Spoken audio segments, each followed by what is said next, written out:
So hello everybody, this is Julio and Jessica. Say hi. Hi. We're doing an update video of our backyard garden. A lot of things have changed since the last time we did one of these videos. So one of the things that have changed the most, and the reason why we haven't done a video in a while, is because, well, where do I start? Right there. That little friend of ours, her name is Bella. Hi Bella. She's a new addition to the family. She's a Labrador Husky, which we didn't know when we adopted her. We didn't even know what she was, but we found out that Labrador Huskies are a high energy pet. With any further to say, we love her. We love everything. She has helped protect our family. She's very protective. She's a guardian of the house, right, Bella?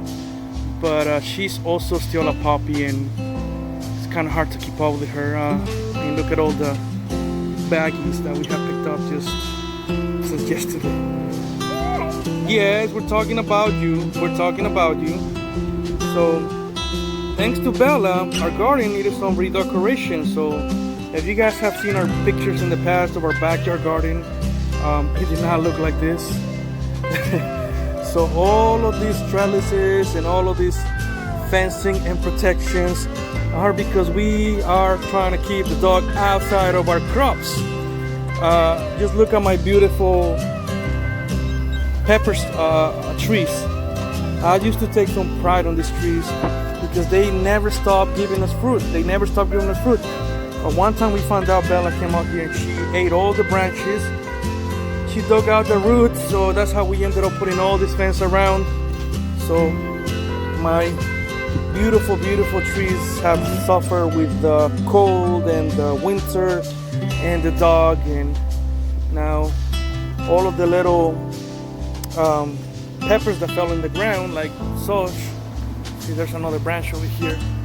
All of the little seeds are now sprouting, surprisingly. So one of the things that we enjoy about gardening in the backyard is the fact that we just don't have to do a whole lot of work, because nature takes over if you just guide it the right way. Here we have a new pepper plant. I don't know if it's going to be a Tabasco pepper or a Asian pepper like the ones over there. Here's my Tabasco peppers, and there's my Asian peppers back here. But look at all these little sprouts. So when they get bigger, I'm gonna have to pluck them out and, like I said, just guide them in the right way.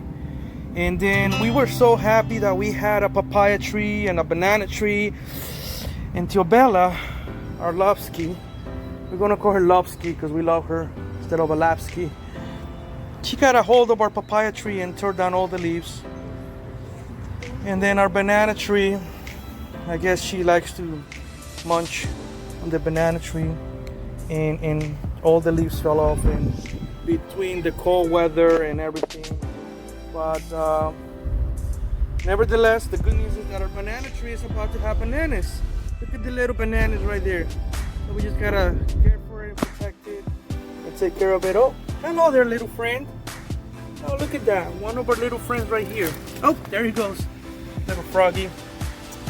Love froggies. They eat all the bugs and all the things that we don't want in our plants. So, like I said, every animal, every creature has a purpose. God created every animal for a purpose. So we decided that it was time to come back and give our little garden a little bit of TLC. See, we even put a shade because we learned in the past that the sun was beating down on our tomatoes. It was beating down on some of our vegetables. Because here in Florida, the weather is just unpredictable. Right now we got Jessica cleaning up some weeds. We're getting ready to prepare the garden for new crops that we're going to be planting. We got 3 rows like we normally do, but as you can see, we have a lot of work here. We have a lot of weeds. Got to put a little more mulch. We got to go buy some black cow manure. We got to buy some topsoil. We got to mix it and mend the soil, check the pH levels. But it's kind of hard to keep up with this weather. It was really rainy and windy As you can see in the back there, our screen got turned down because when the wind pushes up, it just breaks. This is made out of plastic. This man, she was just kind of like to trick Bella, so she thinks that it's high, so she wouldn't jump. But it's kind of hard to keep her away from the garden, and I guess it's just one sacrifice after another. But there she is. We love our dog. We love our garden. It's one of those things that you gotta do. Learn how to live with the ones that you love. Even if they misbehave, right, babe? So, with any further to say, let's talk to our green thumb lady. I call her the green thumb because everything she plants turns into green or gold. What is going on here? Oh goodness, what is this, Jessica? We have an ant colony. Oh goodness. So now we have another major pest. Oh boy, look at that. They're all going all the way over there. They'll eat up the roots to our plants if we don't get rid of them. So when we plant our new seedlings, what will happen is they'll start eating on the roots. So you definitely don't want that. Oh goodness, what is... We have to take care of that. Oh boy, we got a lot of work. See, this is what happens when you neglect your garden for a couple of weeks. See, gardening is a full-time job. It's not just a hobby. It's not something you just do when you feel like it. You don't go. You have to do it. You have to do it every day. And if you can't come out every day, every other day will work fine, depending on what you're growing. But that is true. It is a full-time job, but I love it. I enjoy it. It's fun. Yeah. It's a lot of work, but I think when you see the results, all that work just pays off. So. See, in the biggest satisfaction is this right here, guys. You see my daughter in the background there? She came out here, she sneaked into the garden, and she decided to grab a bag of seeds and planted some radish. And she's been growing her own little radish back there, and we didn't even know until now, until they sprouted, and she has secretly been growing her own little radish. I don't think she even knew what she was planting, but hey, at the end of the day is that we're just passing on the knowledge to the children.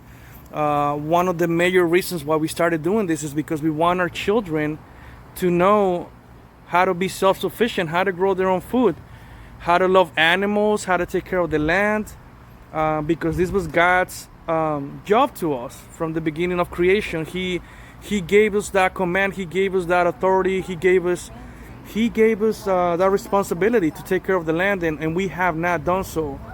You know, my hats go off to all of the farmers all over the world, on all the continents, all of those people that work hard on the land, that they keep their hands dirty in the ground, that they're always sweaty and burning their backs in the fields, whether they're orange fields, strawberry fields, corn fields, potato fields, whether you're using a tractor or you're using a old-fashioned hoe and you're just digging your hands out there, whether you're using a donkey, el burrito, or you're using a cow, whatever you're using. But you know, that's what it's all about at the end of the day. So we have a whole lot of work to do. This is probably, oh, by the way, now we have a neighbor in the backyard right here. Now this wasn't here before. See, big corporation is taking over. We used to have a beautiful backyard full of trees. We used to love come here and looking at the robins and the butterflies and the bees and everything. And now, as you can tell now our scenery is a big wall. I guess they did build the wall after all, didn't they? But this time it's not in God's plans to keep nature away. We'll do our little part. We hope you do yours. So I think I talked more than I wanted to, but we do have a lot of work ahead of us.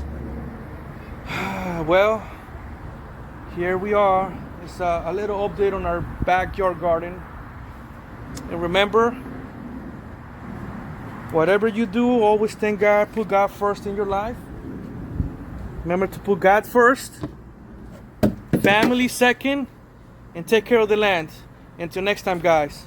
Bye.